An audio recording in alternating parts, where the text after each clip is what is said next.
Hello YouTube, Dr. Sola coming to you from Lagos, Nigeria. So today I have a surprise. Actually I have a bunch of these, the Dyness 4850 module, and when you look at it, it reminds you of the Pylon Tech batteries.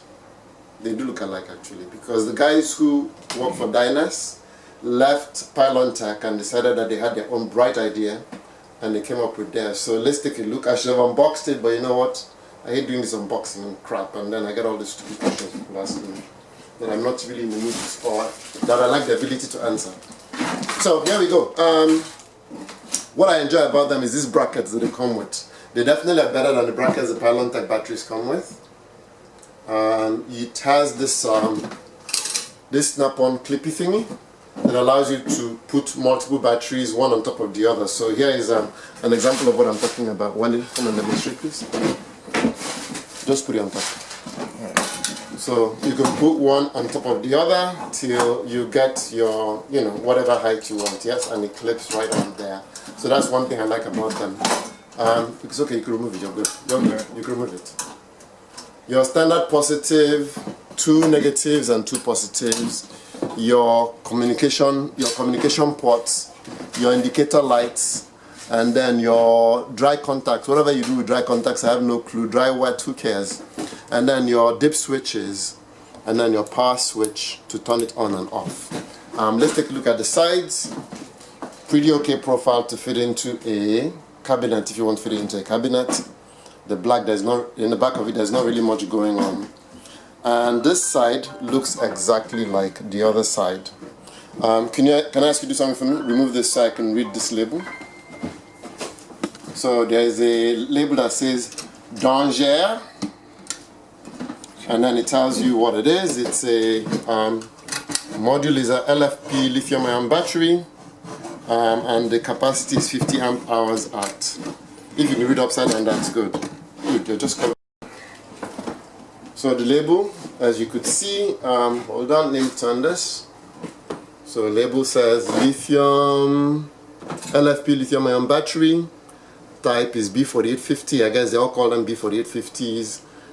Capacity is 50 amp hours, but they advertise it as 48. They advertise it as 4.8 kilowatt hours. That's what they advertise it. Sorry.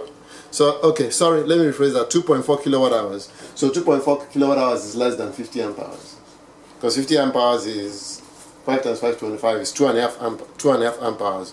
So I'm going to 2.5 kilowatt hours. So I'm going to assume 2.4 is, it says max discharge power 2.4 kilowatts, and voltage range is 2.5 to 54. So this is a little higher than what I see on my what do you call it? On my PowerBox.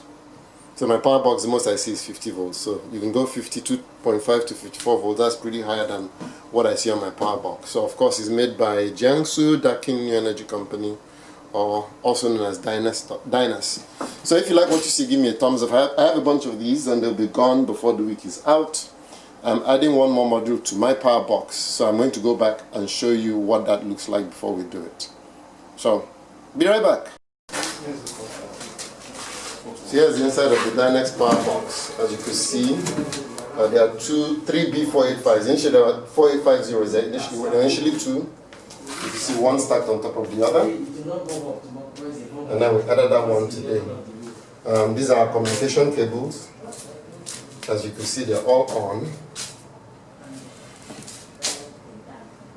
And then this one here is the new one we added. So you can see it's flashing because the battery, what do you call it? The state of charge is different from the other ones. So I guess it's trying to balance itself. Well, this is what it looks like on the inside. Your BMS is here. The battery management system is in there somewhere. And then there are your no contactors, but your breakers, your total positive, and then let me see, your power switch is also where the BMS is. So your power switch is here and your BMS is right there. So this is in a nutshell what it looks like on the inside of the Dyness PowerBox F10. So F10, but initially we started with what do we start with? We started with 5 kilowatt hours, now we're 7.5 kilowatt hours. So I'm pretty psyched. So as you can see, the battery has been put back together and it's connected to the inverter, and it's been running for about an hour and a half now since. When we initially connected it, the battery state of charge was 74%. Before we disconnected and added the additional module, the battery state of charge was 87%. So it's now back to 85%, not quite where it was before because we have a bigger battery. Now there's supposed to be 3 lights here, but there are only 2. And the reason is because the new module was not balanced, was actually lower state of charge than the 2 that were there. So it's going to try and balance it for us. As you could see blinking lights. It showed you the state of charge of 3, and then it's slowly bleeding from the higher units to the lower one. So the BMS is managing it, and I'm pretty pleased. So as you can see, my state of charge right now is 85%. Battery voltage is 49.98. The BMS is currently limiting us to 20 amps. So we cannot produce more than 2,697 at the moment unless one of the 2 ACs kick in. So once they kick in, that number will go up. We've done 11.6 kilowatt hours so far. It's only 3:20 p.m. So I'm sure by the time the day is over, we'll be doing somewhere close to 14 kilowatt hours. Yesterday was a record, I think it was 13. Today we should hit 14. Tomorrow, if we run all through, that number will even be higher.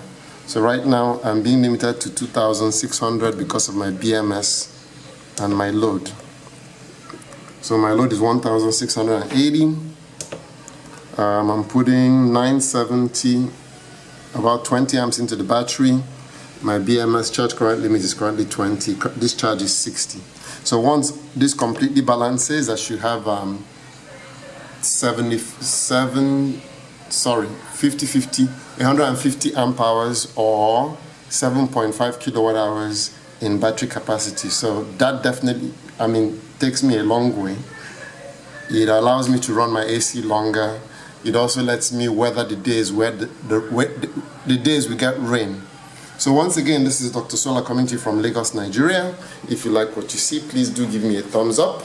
If you're here to subscribe, click the subscribe button and click the bell icon for notifications to tell you when next I upload a video.